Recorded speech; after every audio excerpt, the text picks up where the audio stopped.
Papo de Tentante, um espaço de informação para futuras mamães e papais.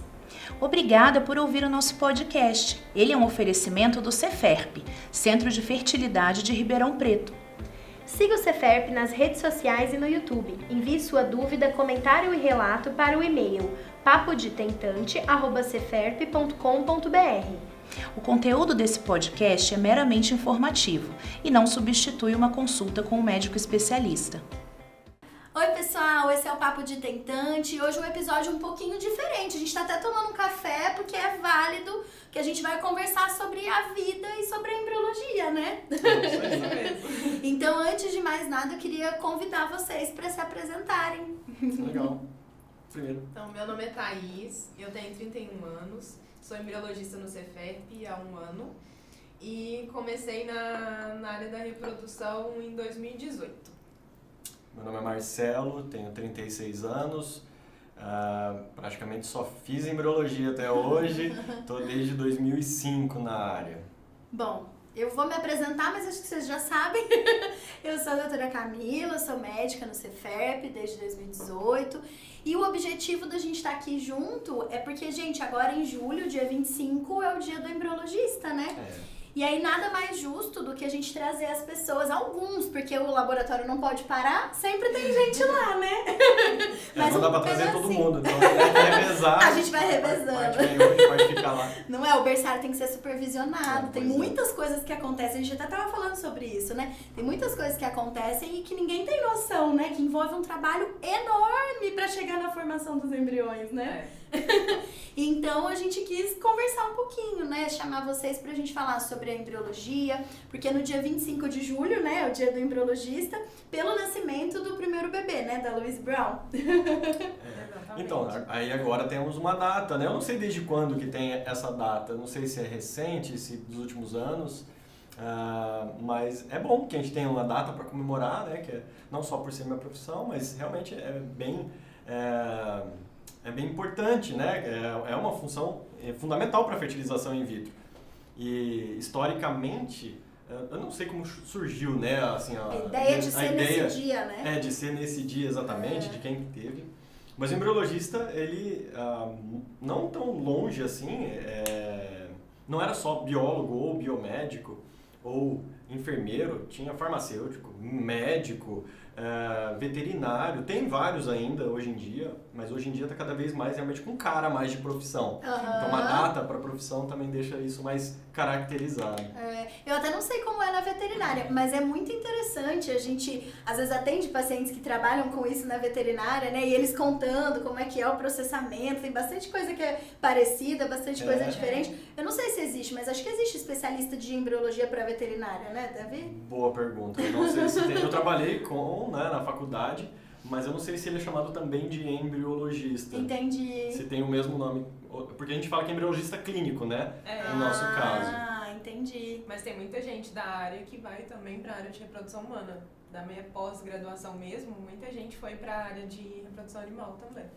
Então nessa pós daria para escolher, vamos dizer assim, o caminho que iria seguir. Porque é muito parecido, né, os procedimentos. Lógico que deve ter algumas adequações, algumas coisas que você acaba aprendendo no campo lá, vamos dizer assim. Mas tem muita gente que vai. Tem muita gente que vai nessa área do animal.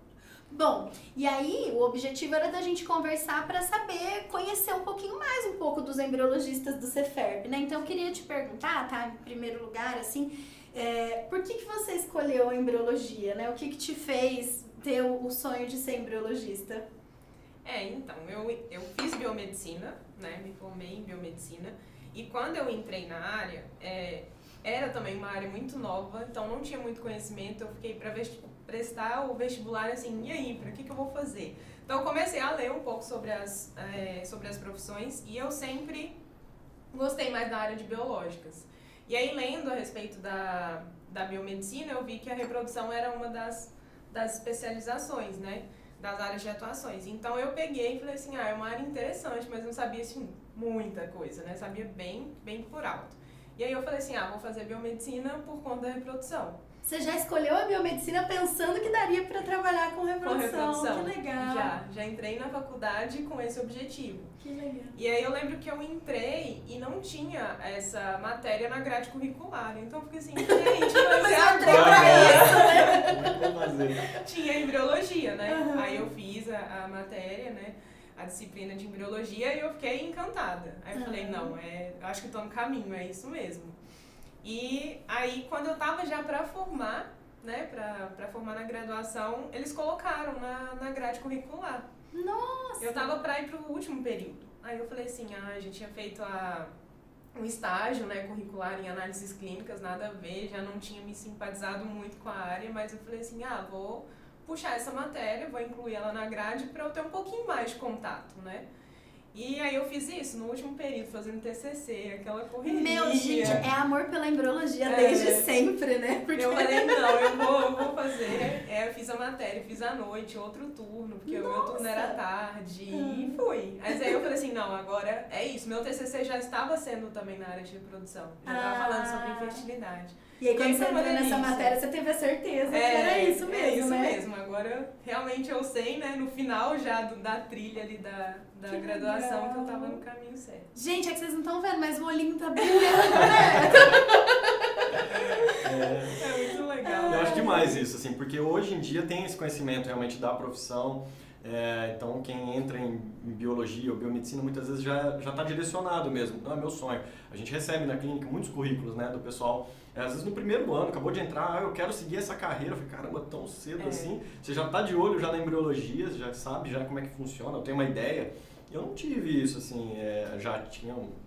quem começou na década de 90, né, que eu conheço, alguns embriologistas começaram lá atrás, 80, 90, normalmente não, eu acredito que todos eles já trabalhavam com alguma coisa.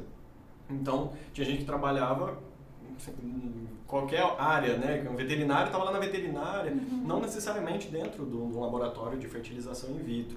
E aí migrou, né, acabou mudando de carreira no meio do caminho e virou embriologista, e aí seguiu. Eu já peguei uma época que eu não trabalhei com outra coisa, né, mas eu não tinha esse conhecimento. Eu acabei entrando na faculdade não para embriologia, não tinha isso, não tinha ideia, não conhecia. Meu primeiro contato com a embriologia foi com o Dr. Jorge. Foi o primeiro embriologista que eu conheci realmente, né? Porque ele foi da primeira turma formadora. Eu acho formadora. que nem todo mundo sabia que ele é embriologista, Exato. né? O Dr. Jorge foi da primeira turma do principal curso de formação de embriologistas do Brasil. Ele foi em 98, se eu não me engano, 97, 98. E, então eu conhecia, ele é médico e embriologista. Então ele fazia as duas coisas. Na época o laboratório, né, não tinha embriologista, ele que fazia e convidava outros embriologistas freelancers na época para fazer um caso ou outro e tal, num volume bem menor. E na época eu conheci a clínica, mas eu estava no ensino fundamental ainda. Então você não tinha noção do que não que tinha era noção. aquilo, da importância? Eu só conhecia a clínica e tal, mas não tinha sabendo, não conhecia nenhum profissional, porque era ele, e para mim ele era médico e pronto, né? Aí resolvi fazer biologia, ele queria que eu fizesse medicina, né? Ele sempre tentando me levar pro lado dele, assim, vai medicina. Acabei fazendo biologia e não era pensando na embriologia. Então no primeiro ano eu fui trabalhar com zoologia. Então era levantamento faunístico, eu ficava no meio da mata, coletando animais, medindo, pesando e tal, essa é a minha ideia. E o Dr. Jorge ainda insistindo. Na cabeça dele pensou assim, pô, não deu medicina, mas ainda assim tem um laboratório, né? E aí na época tinha uma embriologista, né, chamava Aline, mas ela não tá na clínica mais. E ela tava saindo justamente para fazer uma pós-graduação, fazer o doutorado dela e tal. A doutora Jorge falou, você não quer entrar e começar a ver como é que funciona e tal? Aí eu fiquei meio assim, será que eu vou? Aí eu Isso já conheci... durante a sua graduação. Foi na graduação, exatamente. Tava fazendo biologia, mas estava envolvido com a parte de zoologia, com projeto e tudo mais, não tinha essa ideia, né? E ele insistindo, né? Não, vem conhecer e tal. Aí eu fui conhecer a clínica, achei legal. Aí eu tinha comentado com alguns amigos, colegas, que tinha essa possibilidade. Alguns colegas falando, não, eu quero conhecer, se você não quiser, me indica lá, deixa eu... Aí eu falei, pô, será tanta gente assim, interessado pelo negócio? Será que realmente é tudo isso, assim? Aí eu comecei. Então eu dividi, né, a graduação, que era integral, com essa parte de zoologia e comecei a ir um pouco no laboratório conhecer. Aí me apaixonei. Ali eu peguei realmente paixão pelo laboratório. Porque aí Por você teve quê? mais contato também, né? Não sei se o seu caso foi igual ao da Tati, você teve mais contato com isso na faculdade? Ou Não, eu tive embriologia comparada. No caso da biologia, então foi embriologia comparada. Então, tem a espécie humana e as demais espécies, né? Então, não é como a gente aprende embriologia para aplicar, né? A embriologia clínica é diferente. E a nossa é muito mais específica, é um período curto ali, né? De 7 dias, dos primeiros 7 dias. Já a embriologia avança mais, né? Então não é específico para aquilo que a gente faz, voltado para o que a gente faz atualmente. Então eu tive, e foi um semestre, se eu não me engano, na faculdade, no terceiro ano que eu tive uma matéria assim. E aí foi assim, aí eu acabei me apaixonando. Mas o que me repeliu inicialmente, né? O fato de ficar, a gente estava conversando agora, antes de entrar, né, no ar aí da gente gravar. vocês vão saber um pouquinho, né? Do que afasta, né? A gente, às vezes, alguns aspectos negativos da embriologia. Então, uma coisa que pegou pra mim na época é o fato de ficar fechado, né? Num ambiente que é estéril, tem que ser tudo muito bem limpo, muito bem cuidado, e você não ter possibilidade de ver a luz do sol, muitas vezes, né? Porque o laboratório ele acaba sendo uma sala fechada, com controle de luminosidade, de temperatura, de pressão, a gente fica todo paramentado e eu não me via assim, falei, puta, ficar no ar-condicionado o dia inteiro, sabe, preso num Ainda mais lugar. você que tava lá catalogando animais, Exatamente. pesando, né? Exatamente, minha ideia era viver no meio do mato, né, todo sujo. Então eu não me via vivendo aquilo ali, sabe, mas eu me apaixonei pela profissão, pelo que a gente pode proporcionar. Sabe, você vê aquilo ali, até hoje, eu fico emocionado de poder ver, sabe, a evolução do embrião, o resultado do nosso trabalho, e aí não tem como, é muito lindo, é maravilhoso, sabe, a gente que vê todos os dias ali, né, o espermatozoide, o óvulo, o embrião, o desenvolvimento embrionário, um blastocisto maravilhoso, uma biópsia embrionária, e você vê o resultado daquela biópsia, uma gravidez, uma implantação, então é maravilhoso. Então não teve como, acabei sendo fisgado realmente, e aí levei a sério o negócio, né? Aí na faculdade mesmo eu larguei a zoologia e acho que tem coisas que acontecem assim, eu acredito muito que as coisas não acontecem por acaso, né? Tem uma história que eu conto assim em relação a essa decisão, que eu acho que a embriologia talvez tenha me salvado assim, de algo pior para minha vida mesmo, assim. Nesse ano que eu entrei no laboratório, né, no caso 2005, era maio, se eu não me engano, o Dr. Jorge tinha acabado de mudar, e na época ele e o Dr. Joaquim mudaram para o Hospital São Paulo. E eu comecei naquele momento ali, né, naquele laboratório novo, tal, tudo limpinho, comecei e estava encantado, né? Só que eu estava fazendo, como eu falei, o acompanhamento, o levantamento faunístico e tal, estava na zoologia. E aí saiu a notícia de onde seria o congresso de zoologia daquele ano, lá em Londrina. Seria em Londrina, que foi em Londrina. E eu fiquei nessa, putz, eu vou ter que largar, que eu acabei de começar aqui, né? Vou falar, já acabei de começar, mas aí o congresso era, não sei se era julho, agosto, assim, era logo no começo, acho que do segundo semestre, setembro, não lembro exatamente, mas assim, era alguns meses depois, eu ia ter que largar, e eu falei, putz, será que eu faço isso? Fiquei na dúvida. O pessoal da minha sala falou que ia, que eles iam, não lembro se era uma van, um ônibus e tal, mas eles iam em grupo. E eu falei, puta, vai ser legal isso. Como é que será que eu tiro já da minha cabeça, sabe, isso? E eu perco logo o primeiro congresso que eu posso ter possibilidade de participar dentro da zoologia mesmo? Ou fico aqui, né, já começo a focar mesmo em alguma coisa. Então eu tive essa decisão naquele momento, falei, pô, desencana, não vou. E não fui no congresso de zoologia. E aí, infelizmente, aconteceu uma situação terrível lá, né, que caiu uma marquise em cima do pessoal da Bio de Ribeirão. E assim, era um prédio que não era tão utilizado pela faculdade, ele estava sendo usado para fazer a inscrição naquele momento, sabe? E aí o ônibus, o pessoal contando, né, que eles pararam lá e tal, e justo na turma de Ribeirão, eles estavam meio que dentro e fora, assim, daquela marquise que estava comprometida, e aí essa marquise de concreto caiu. Meu Deus! E aí teve gente que infelizmente faleceu, amigos meus se machucaram seriamente e tal, então foi bem traumático, assim, pra nossa turma, pra biologia, né, que era o pessoal daqui de Ribeirão e tal, e era pra eu estar lá, assim. Então, tudo tem um só propósito, Deus né? sabe, assim, se era pra eu estar lá embaixo mesmo, sabe, onde que eu estaria, assim. Então, assim, a embriologia nesse caso, como, né, opção, assim, acabou me levando a uma decisão que, nesse caso, foi boa, né? Mudou sua vida. Mudou a vida, sentidos, né? assim. Nossa, que legal! Pois é, e até vocês já comentaram um pouquinho, né, porque vocês foram falando dos caminhos de vocês, você comentou, né, de como foi que você descobriu a embriologia, tá, também, mas a gente recebe mesmo bastante contato, né, poxa, mas como faz? Igual você falou, né, às vezes tá no primeiro, no segundo ano, né, e eu acho que seria legal vocês, na vivência de vocês, poderem falar, assim, né, pra quem pensa nessa possibilidade, os possíveis caminhos, né, que essa pessoa poderia seguir. O que vocês acham que seria interessante, assim? Vendo assim comigo como foi, eu não consegui de cara entrar na área, né, de reprodução humana. Então eu acho que é um mercado mais fechado, é um mercado mais restrito, né, aquela coisa que você vê muita vaga sendo divulgada. Acho que a questão de contratação às vezes é muita indicação, ou uma pessoa que está, por exemplo, dentro do laboratório sabe que tem uma vaga, já procura o contato, alguma outra pessoa que já conhece o trabalho, então é muito assim. Então, para mim, foi muito difícil. Eu formei, né, mesmo já sabendo na faculdade que eu queria, eu não consegui entrar na área. E aí eu fui trabalhar durante 4 anos na área de análises clínicas, né? Então, trabalhei numa maternidade, até ficava vendo aquele tanto de bebê nascendo. Então, foi o que eu pensei, você ficava olhando e lembrando, né? Falei, mas eu ainda vou trabalhar com isso. E sabe o que isso fazia pensar? Eu vi aquele tanto de gente ganhando bebê e, assim, a gente não tem noção daquele resultado, quanto vinha de uma reprodução humana assistida. E você falava assim, mas será que tem tanto casal realmente precisando de tratamento? Então, como eu estava nos bastidores também, eu não ficava sabendo a história, né? Mas foi muito gostoso de trabalhar nessa área também, mas estando ali eu sabia, não é o que eu quero fazer. Não é ainda o momento da minha vida, mas eu continuei e aí eu falei assim, quem sabe a oportunidade de fazer uma pós-graduação, uma especialização na área vai me ajudar.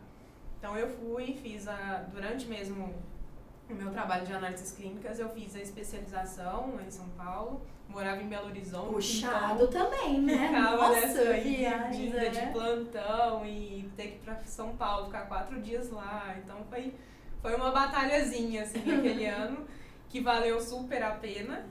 Mas foi muito bom. Eu acho que a especialização também é um outro tipo de conhecimento. A gente consegue ter um pouco mais da noção do que é o laboratório, de como as coisas realmente funcionam.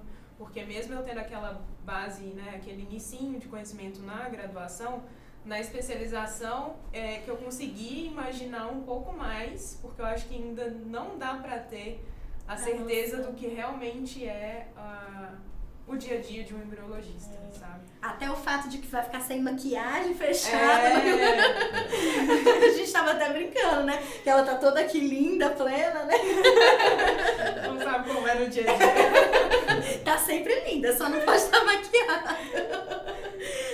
E você quer comentar?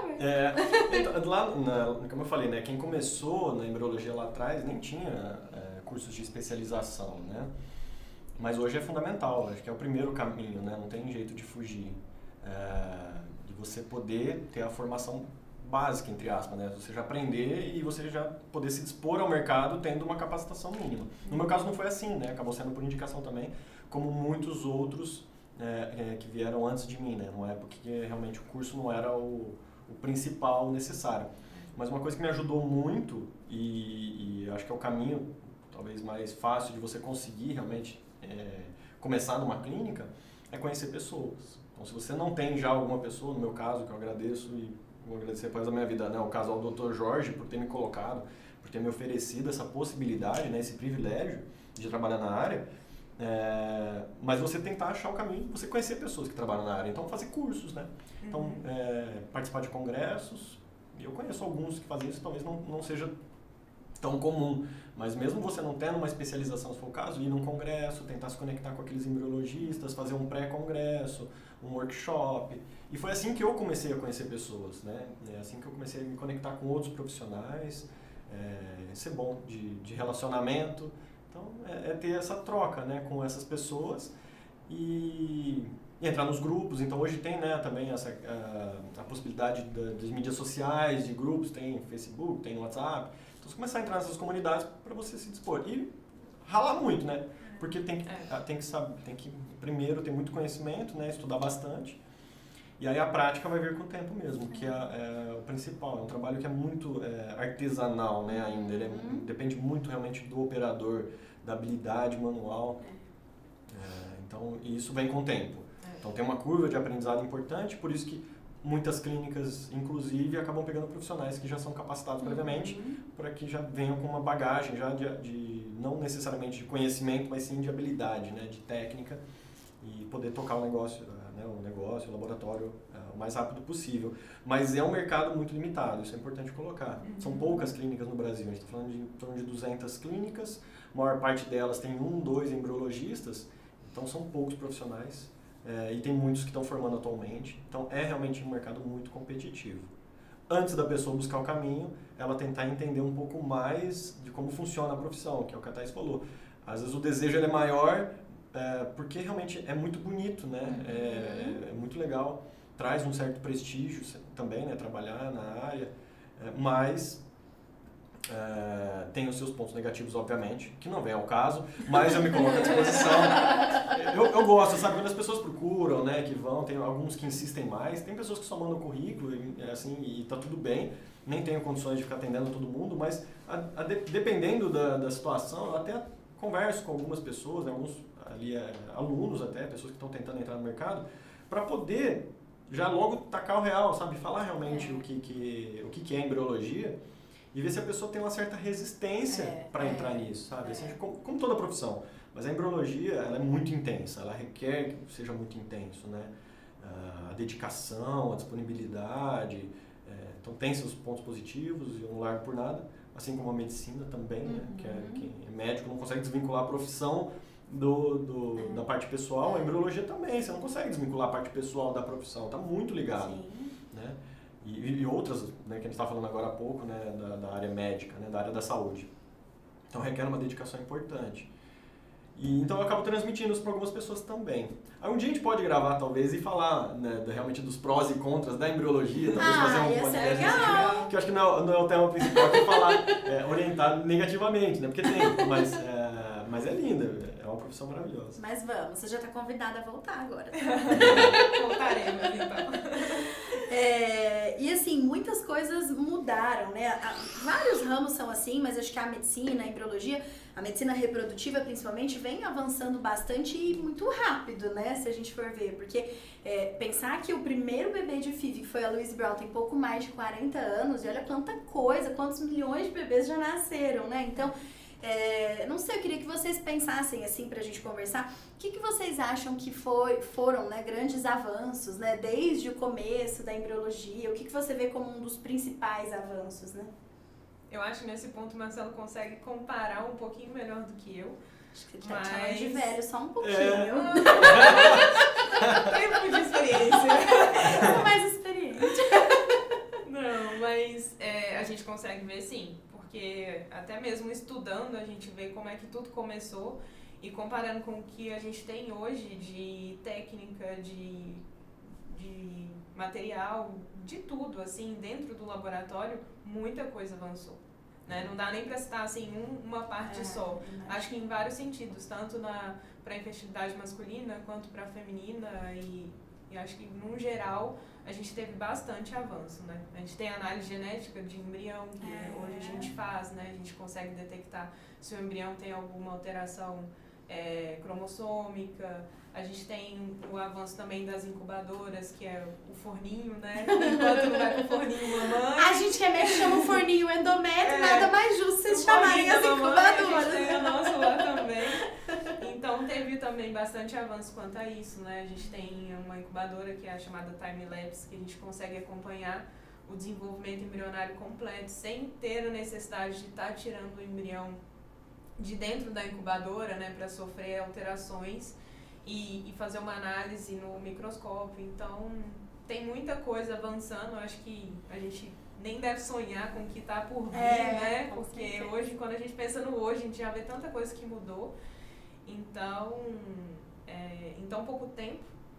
Então, tem muita coisa ainda para avançar, com certeza. Mas a gente já, no dia a dia, isso já ajuda muito o embriologista também, né? Não é só os casais, ajuda o nosso trabalho. E a gente consegue ver que a gente está podendo fazer sempre o melhor, né, pros casais que chegam na clínica, que a gente sabe da história, da dificuldade. Então, tá contribuindo também com o nosso conhecimento, com novas técnicas para ajudar no sonho deles também é muito importante, né? Com certeza. Falando, né, sobre a evolução do profissional.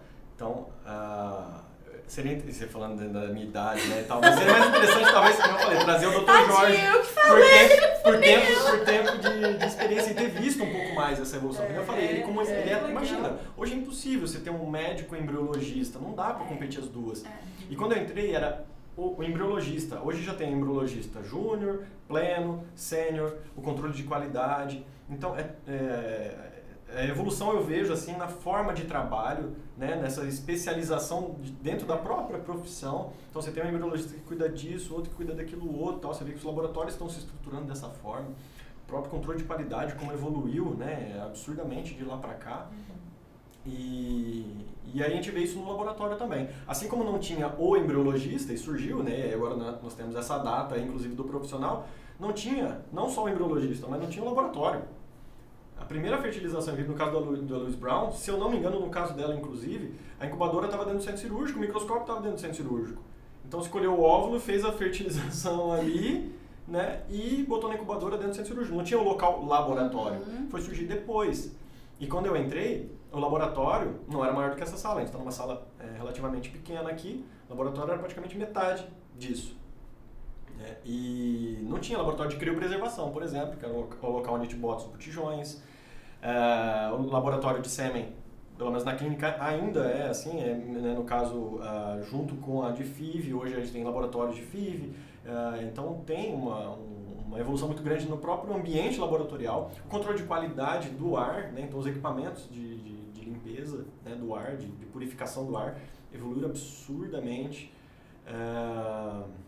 A incubadora, né, como você citou, né, Thaís, eram incubadoras biológicas. A gente ainda tem uma lá que não está mais em uso, né, que é da época do primeiro laboratório do Dr. Jorge, porque não tinha incubadoras específicas para produzir embriões.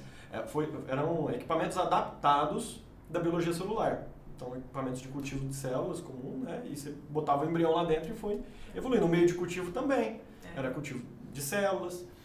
Quando eu entrei, a gente ainda fazia meio, a gente pegava o sal, né, então meio que formulava o meio, tinha alguns que eram liofilizados, e hoje já tudo pronto. Teve uma época que a gente tinha que suplementar, que a gente falava, acho que você não pegou essa época de suplementar com soro, por exemplo. Não, mas eu sei como é que é. O soro fetal bovino.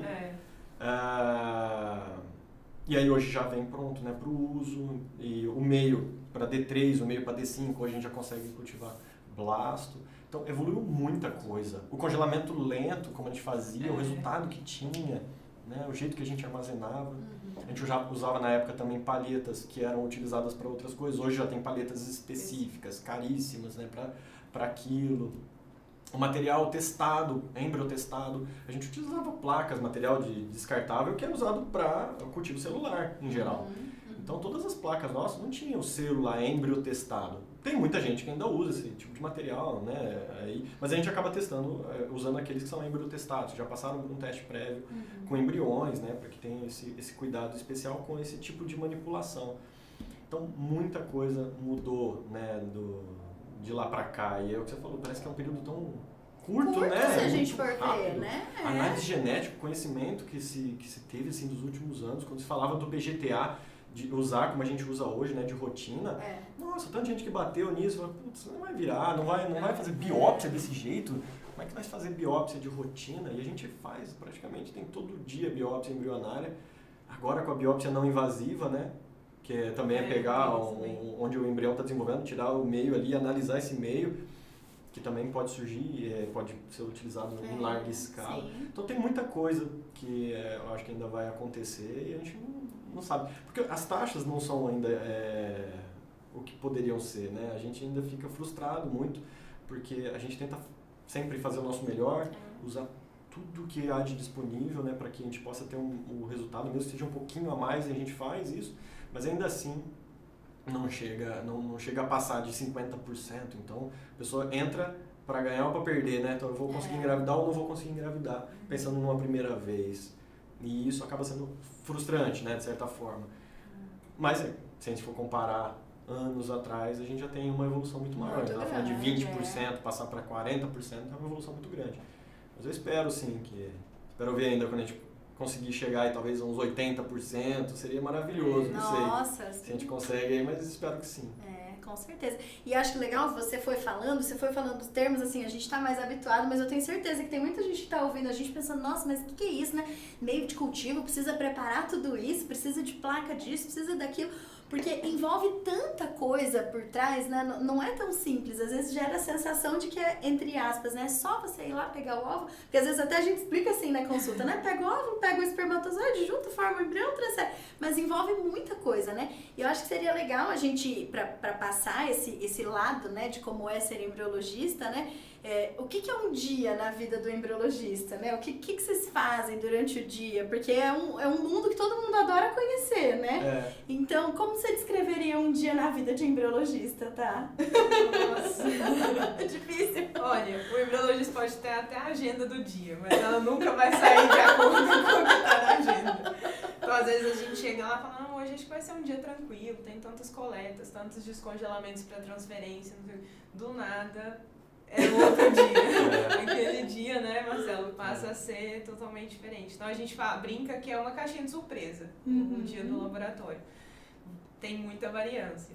Mas o dia do embriologista é o que o Marcelo falou, é muito foco. A gente entra ali, é um ambiente fechado, tem todo um controle de qualidade em cima, né, do laboratório. Então você entra ali pensando só naquilo ali. Então, você tá ali realmente pro seu trabalho, não tem muita coisa para te dispersar, sabe? E é uma das características que eu acho que o embriologista também deve ter, eu acho que é a seriedade, o foco, eu acho que a pessoa tem que ter realmente mais esse perfil, sabe? Para dar certo, para conseguir encarar o trabalho numa boa.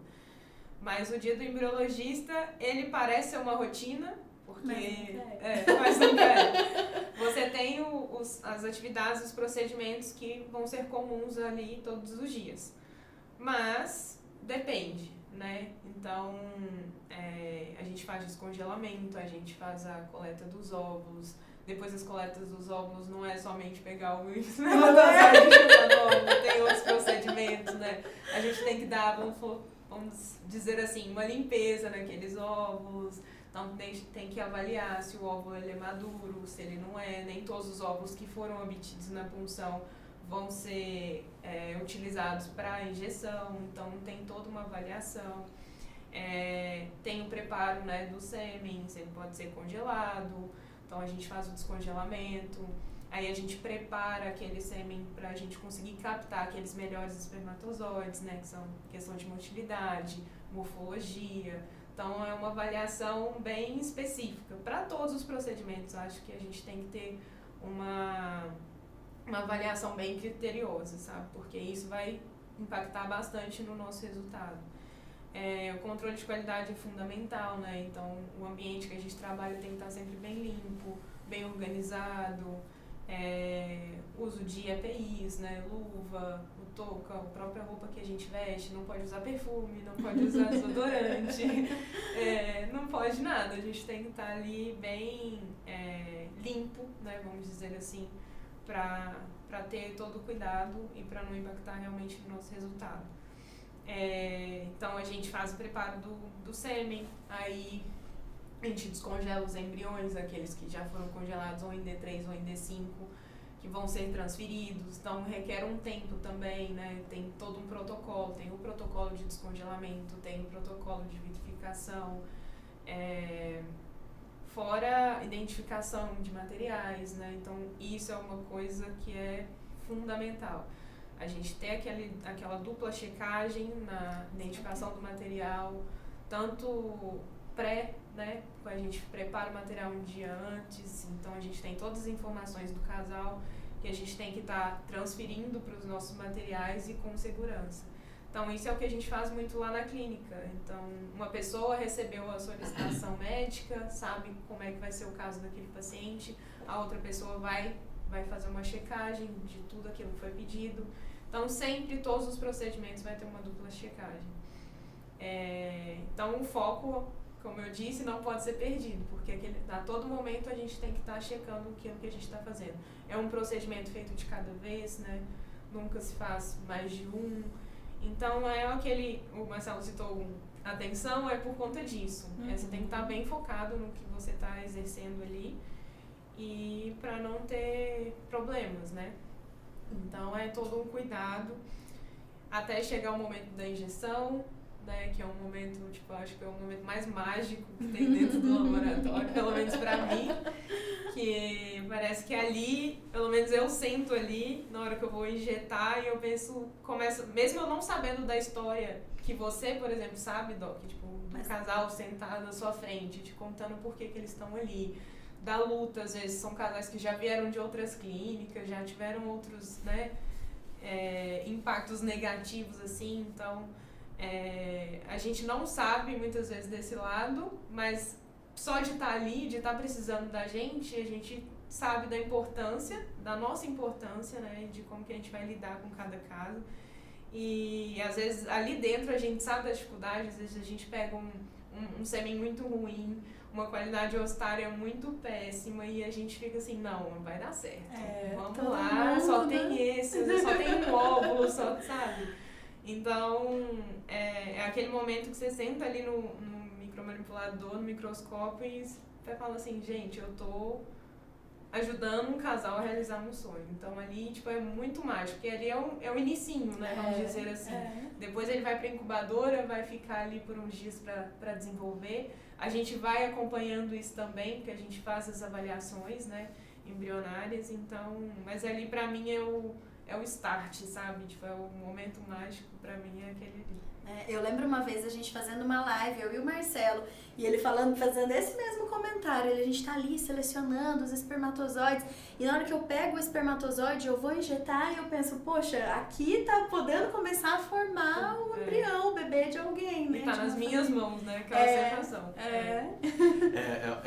Assim, o embriologista, a gente aqui comentando, fica parecendo que, eu não sei quem tá aí ouvindo aqui, que tá imaginando o laboratório e tal, porque ao mesmo tempo que é um trabalho humano, né, que a gente está falando de sentimento, né, de expectativas e tal, que é isso que a gente tenta traduzir aqui, mas a gente, na verdade, pega isso e transforma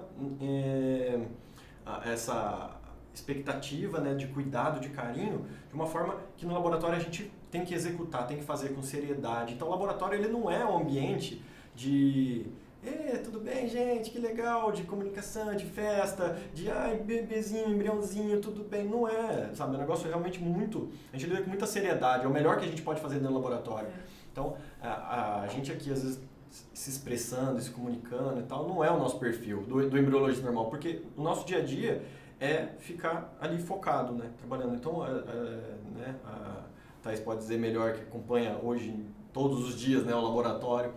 Eu um pouco menos do que antes, né? Mas é um ambiente assim que não tem conversa, tem foco, o pessoal trabalhando, não sei o quê, comunicações assertivas, isso, você precisa daquilo. Fica parecendo, para quem está olhando o ambiente naquele momento, falando, nossa, que negócio frio, que negócio, sabe, cadê o amor desse pessoal? Vamos lá, gente, festa, vamos lá se comunicar. Mas não é assim, a gente realmente está ali, focado, executando, pensando assim, peraí, para cada coisa tem um protocolo que deve ser executado da forma como foi prevista, né? Então a gente tem contingência para tudo, poder o erro aqui, esse espermatozoide, esse sêmen aqui não está com a quantidade de espermatozoides desejada, aconteceu alguma coisa aqui, o que a gente faz a partir daqui, como é que a gente se comunica para que isso aconteça.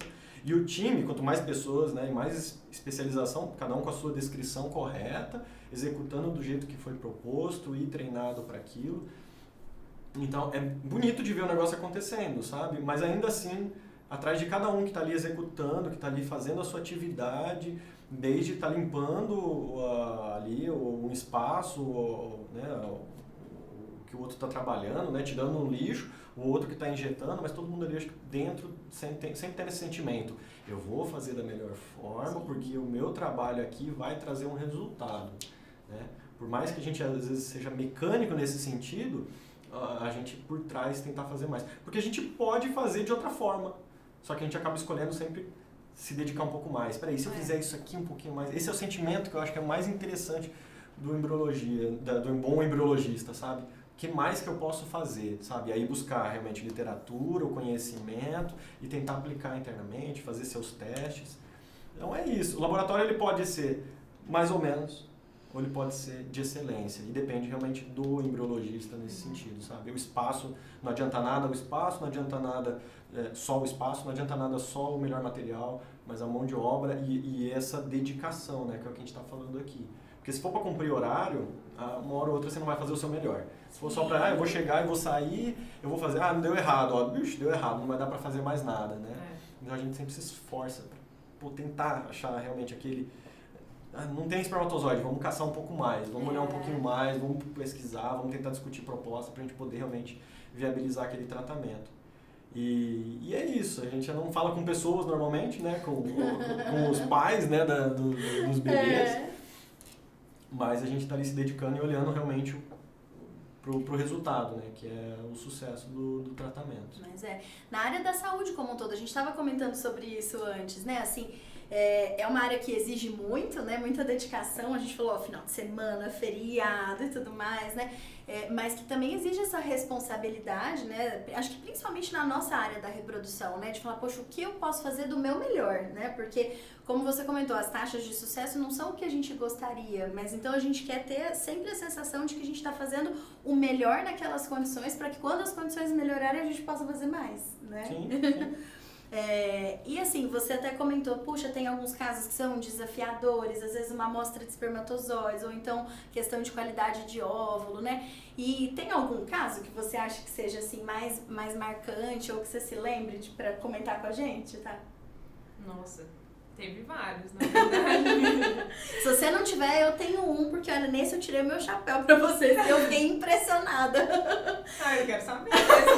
Então vou começar, e depois Então vocês vai, falam. conta. Mas eu já contei isso em outro podcast, acho que foi no podcast que você tava comigo, que era um casal que tinha, o parceiro, ele tinha ejaculação retrógrada, ele tinha passado por um acidente, e aí por conta disso, né, a gente fez a coleta dos espermatozoides pela urina, né, e aí teve todo o protocolo de alcalinização, mas assim, a gente sabe do impacto que isso tem para os espermatozoides, né, por mais que a gente tente, né, alcalinizar, vocês façam todos os melhores procedimentos, né, no laboratório, ele fez a primeira coleta, né, de urina, e o laboratório congelou o material. Eu lembro que eu liguei e falei, gente, mas a amostra é boa mesmo? Porque qualquer coisa a gente discute, a gente faz outra punção. Não, acho que se colher mais uma vez dá. Falei, bom, então vamos tentar. Aí colheu mais uma vez, congelou, e vocês comentaram, não, ó, tá tudo bem, dá pra seguir. A gente seguiu, ela fez a coleta, injetaram os 8 óvulos, os 8 fertilizaram, 8 embriões lindos em D3, 8 lindos blastocistos, e ela engravidou na primeira transferência de embrião. Gente, eu fiquei muito... De bola. Esse caso eu falei, nossa... Nota 10. Mas me conta o seu, tá? Então, também já peguei alguns casos mais complicados, assim, de idade avançada, né, materna. Então, a qualidade, a gente sabe dos óvulos que é mais, né, é pior. E o marido também tinha um sêmen bem ruim, ele tinha feito microtese. Então, um procedimento mais invasivo e tal, é feito em centro cirúrgico, de hospital, tudo mais. E a gente fez a fertilização, ela tinha, tipo, 2 óvulos, a chance também, tipo, pequena, né? A gente não sabia, porque a gente fazia de um dia pro outro a microtese, então a surpresa sempre ia no dia da coleta dos ovos, então no dia seguinte a gente fez a análise e aí tinha espermatozoide, aí pouquíssimos, né? Às vezes a morfologia não tão boa e tudo mais. E aí fizemos a fertilização, os 2 fertilizaram, 2 D3, 2 blastos e ela engravidou. Gente, olha isso. Também. Entra naquilo que a gente falou que tudo tem um propósito também, né? A gente de instrumento, e tem uns casos que né? às vezes a gente já se prepara, de tipo assim, não sei se o resultado vai ser tão bom, né? Mas a gente tá ali, tipo, torcendo, dando o melhor mas mesmo assim a gente já cria uma expectativa de, tipo, é um caso difícil, né? Tipo, vai além da nossa habilidade, vai além do nosso poder, né? E foi legal. E teve um caso também que eu achei muito fofo, que uma vez eu fiz uma transferência também embrionária, e aí entrei na sala para fazer a transferência, aí eu me apresentei e tudo mais, né, pro casal, E aí a paciente, ela já tava em pranto, já tava chorando. Aí você fica naquela tensão, você tá segurando o catéter e segurando pra não se envolver também, não emocionar. E aí ela pegou, a transferência terminou, aí ela virou pra mim e falou assim, qual que é seu nome mesmo? Aí eu falei, Thaís. Aí ela falou assim, olha, se eu engravidar for uma menina, vai chamar Thaís. Aí eu saí, aí eu falei assim, o tanto que eu não segurei pra não chorar, na hora eu já saí. Você foi lá pro laboratório, falou que bom que não tem janela. Mas eu achei muito incrível, sabe? Tipo, eu falei, nossa, foi muito bonitinho, assim, da parte dela e a gente se sente tão... Sabe, no momento foi, tipo, a maior valorização pra mim. Né? Lógico. Aí ela engravidou de menino e chama Igor.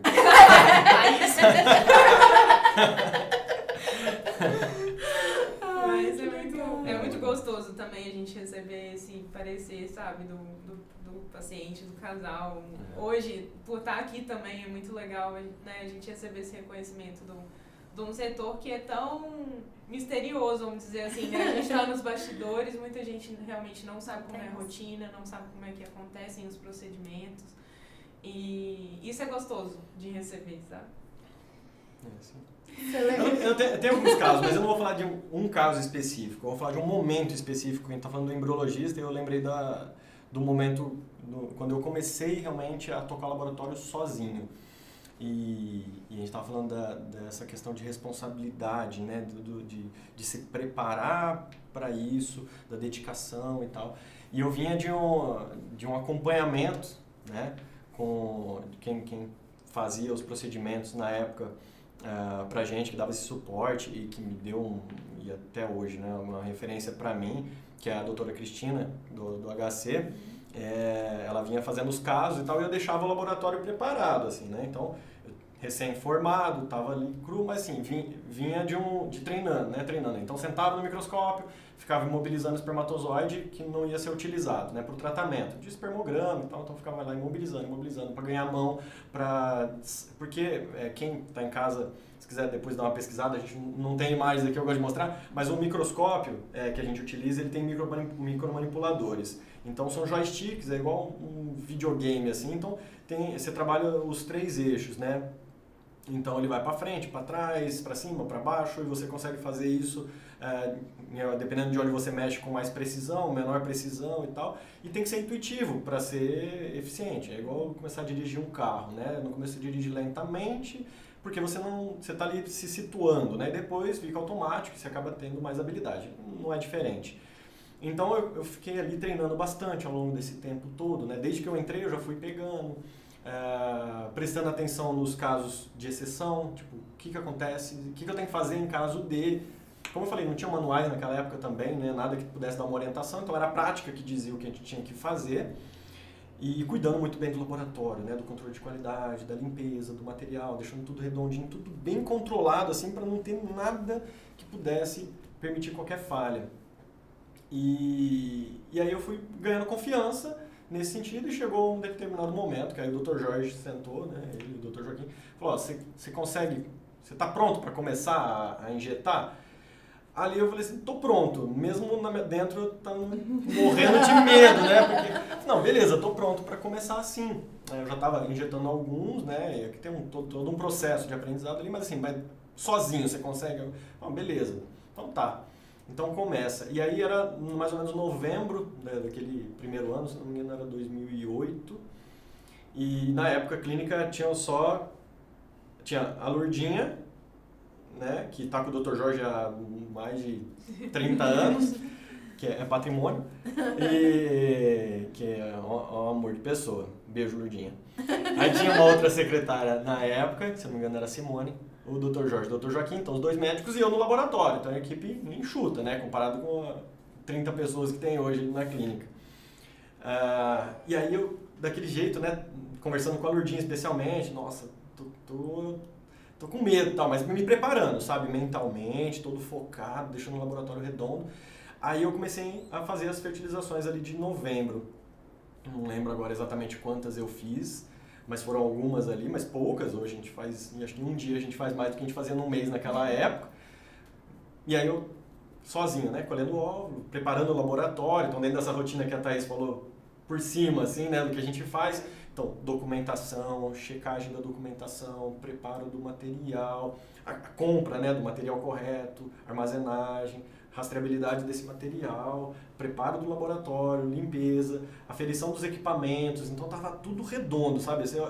Aquela coisa, você olha assim, será que tá tudo pronto? Quando você recebe alguém em casa muito importante, sabe? Você fala assim, será que tá tudo certo? Será que eles vão reparar que a casa tá limpa mesmo? Aí você olha todos os detalhes, você vai no banheiro, você vai 10 vezes, então era aquilo, sabe? Tipo, eu vou começar. E eu ia me preparando mentalmente também, não, tem que estar bem, tem que estar focado e tal.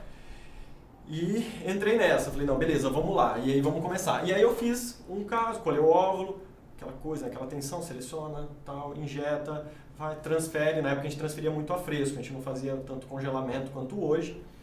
E aí entrou dezembro, eu fui viajar. Então entre novembro e dezembro, não tinha saído ainda nenhum resultado, a gente transferiu acho que ali no começo de dezembro, né, e tal, deu tempo do resultado, eu já tinha viajado. E aí a Lurdinha me ligou. Então, assim, eu vou também fazer um parênteses, assim, uma coisa importante, que é assim, no momento ali de estar focado e tal, independente de religiosidade, assim, né, mas do que você acredita, mas aquele momento, assim, que você, eu lembro certinho, assim, tipo, bom, fiz tudo que eu tinha que fazer e agora eu boto também na fé, né, então, assim, tipo, assim, seja o que Deus quiser, sabe, me ajuda, sabe, e ali, tipo, eu tô aqui, fiz tudo que tinha que fazer, agora vamos lá, e aí bem focado ali, entregando, né, pra Deus, tipo, vamos lá, vamos fazer o que tem que ser feito aqui. Aí a Lurdinha me ligou. Eu falei, putz, na época não tinha WhatsApp, né, e tal, então ela me ligou. Eu falei, meu Deus do céu, deu merda, aconteceu alguma coisa e tal, laboratório e tal, porque eu tava sozinho no laboratório naquela época, né, que não tinha procedimento. Aí ela, engravidou, beta positivo. Ela mó feliz, né, positivo, seu primeiro e tal. Legal, que massa, tava feliz da vida. Aí ligou de novo, beta positivo. Na época, ela me ligou, sei lá, não lembro, de 5, 3 engravidaram, assim, de cara. Beta positivo, pô, legal, nossa, eu tava muito feliz. Falei, putz, deu resultado, sabe? Deu certo, é isso, precisa só continuar. Daqui é pra melhorar.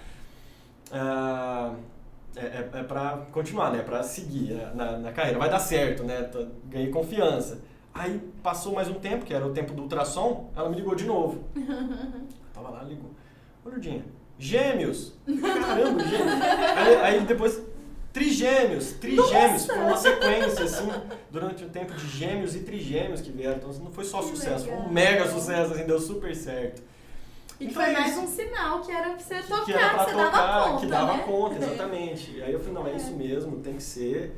E, então é isso, assim, o recado que eu queria deixar, no caso, falando sobre a embriologia, que é uma profissão que tem seus pontos negativos, mas que se a gente fizer direito, desse jeito, né, dedicado, sendo íntegro, leal, sabe? Uma coisa que a gente não falou aqui, mas é uma coisa que eu peço para todo mundo que pisa no laboratório, que seja leal, legítimo, que seja claro com o que está acontecendo ali dentro, entendeu? Eu preciso ter confiança nesse profissional para ele falar a verdade, sabe? Não pode ser enrolador, não pode ser meia palavra, é sim, é não e falar o que aconteceu.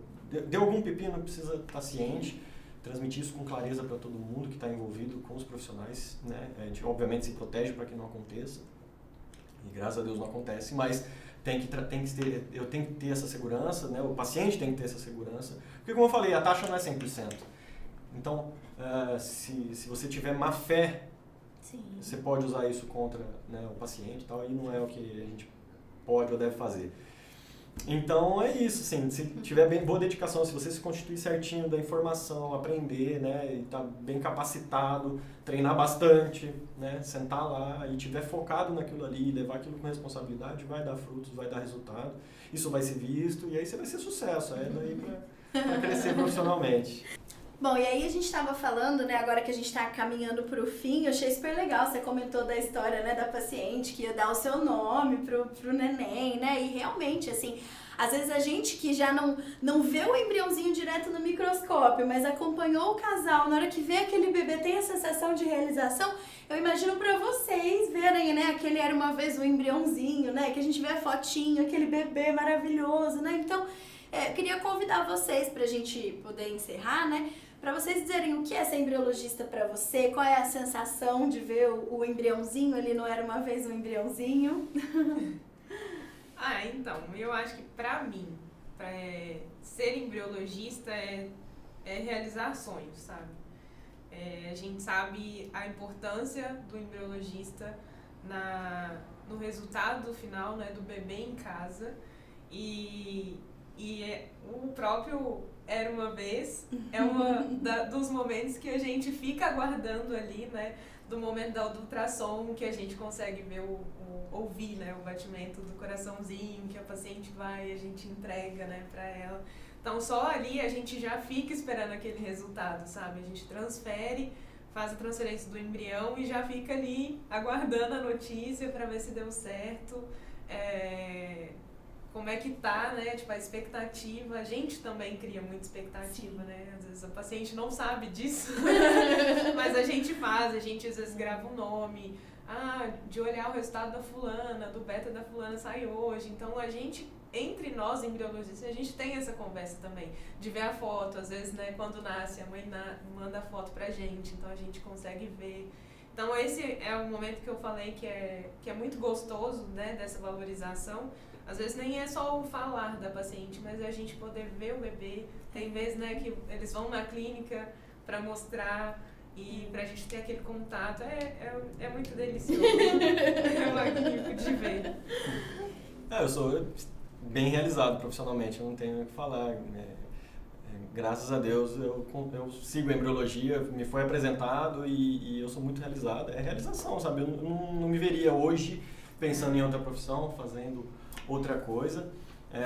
Na verdade eu fico até muitas vezes com muitos ciúmes do laboratório, eu sempre tive muita resistência. Eu fiquei muito tempo sozinho lá dentro, então ver hoje o laboratório, né, que a gente está com 7 pessoas, é duro pra mim, porque eu vejo assim, poxa, eu tinha que passar tudo na minha mão, eu tinha que fazer tudo. Porque é gratificante, essa é a palavra, é gratificante você ver o resultado. Você fala, pô, fui eu. Então, alguns casos, né, e agora vários casos, que tem um time extremamente competente e que não tenho o que falar, mas porque eu que cuido, não, não, são pessoas profissionais excelentes, e eu vejo assim, pô, aquele ali não fui eu, aquele ali não fui eu, aquele lá também não fui eu. Então, às vezes poxa, dá vontade de você pegar e fazer tudo, né? Mas é melhor assim, porque a gente consegue fazer mais, né? Consegue fazer melhor e consegue fazer mais. Então é isso, é gratificante, é isso que é ser embriologista. Bom, e quem acompanha a gente há um tempo já sabe, a gente tem um quadro que é o glossário. O glossário nada mais é do que um quadro onde a gente seleciona, né, uma palavra do universo da reprodução humana ou não, para poder explicar. Mas hoje eu deixei esse glossário um pouquinho diferente, porque hoje, assim, a palavra que eu queria trazer para vocês e para todos os outros embriologistas que não puderam estar aqui, porque estão ali cuidando, né, dos embriões, é a palavra gratidão, né? Porque eu acho que sem o trabalho de vocês, a dedicação de dia, de noite, fim de semana, feriado, né? Todo esse cuidado no como fazer, na responsabilidade de dar o seu melhor, né? Sem isso, nada seria possível, né? Os sonhos que a gente realiza juntos não seriam possíveis, né?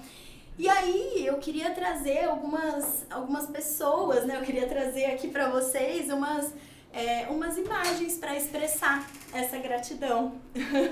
Então eu vou convidar vocês para a gente assistir aqui e aí a gente vai dar o play para poder mostrar para vocês o nosso glossário de hoje.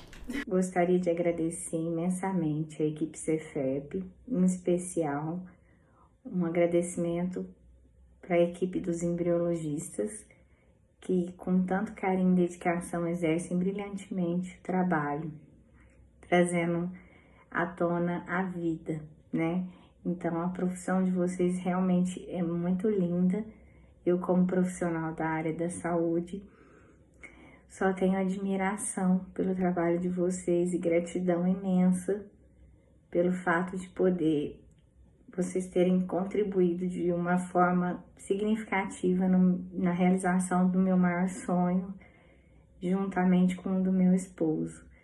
Estamos aqui hoje completando praticamente 31 semanas e a Júlia vai vir aí para trazer uma alegria imensa para minha família. E eu sei que não só a nossa família vai ser contemplada, como várias outras. Então, esse vídeo é para homenagear vocês de uma forma que, assim, eu imagino que não tenha preço, né? Eu, como profissional da saúde, sei o tanto que é importante a gente fazer parte de forma significativa na vida das pessoas. E vocês são um grande exemplo disso. Continuem assim, que com certeza muitas coisas boas virão para vocês e a família de vocês.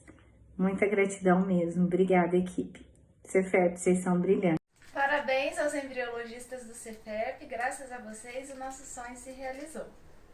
Esse foi o primeiro versinho da Helena. E agora tá aqui, toda esperta. Então, feliz dia do embriologista pra vocês! Nossa, até me arrepiei. Parabéns! Sacanagem. Mas é merecido. E assim eu quero convidar vocês, se vocês quiserem deixar um recado, uma mensagem, e mais uma vez desejar meus parabéns e meu muito obrigada por vocês. Eu queria agradecer a todas elas também, parabenizá-las, porque sem dúvida os resultados do laboratório sem esse time todo completo não seriam o mesmo. É isso, é verdade. Eu ia falar a mesma coisa assim, a gratidão, né? Nem todas podem estar aqui, mas como eu falei agora há pouco, né, que é um time que tem essas competências e que me deixa muito feliz e confiante, realmente, que a gente está fazendo o nosso melhor. E então parabéns a todas vocês que estão se dedicando, fazendo o máximo para que a gente possa realmente ter resultados como esses, né? E não só esse time atual, mas todo mundo que veio para trás. É difícil ficar falando o nome de todo mundo, sabe? Porque tem pessoas que estão ligadas diretamente, mas tem outras que estão ligadas também como parte do meu conhecimento como profissional, né? Então, pessoas que são referência para mim, que eu falei mais cedo, a começar pelo Dr. Jorge, que para mim sempre foi referência de profissional e como embriologista também no começo, né? Hoje ele não entra mais no laboratório, mas me trouxe muito...